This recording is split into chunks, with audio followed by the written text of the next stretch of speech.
முடியாத போது திருமா என்கின்ற அந்த தன்னிகரற்ற தலைவனுடைய செயல்பாடுகளை தமிழகத்தில் இருக்கக்கூடிய எந்த ஊடகமும் எழுதாத போது, தமிழ் ஊடகங்கள் புறக்கணித்த போது, அனாதைய கிடந்த சவத்தை தன் ஊடகமா பயன்படுத்தினவன்டா திருமா.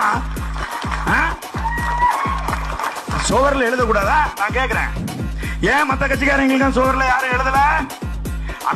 அண்ணன் வர்றதுக்கு முன்னாடி என்ன செஞ்சா? ஊடகங்கள்ல சவத்துல எல்லாம் என்ன செஞ்சா? யார் எழுதிட்டு இருந்தா?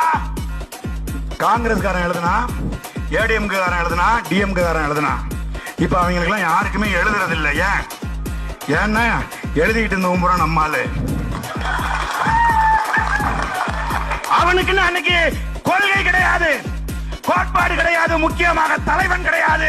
அவன் பயணிப்பதற்கு அன்றைக்கு இயக்கம் கிடையாது.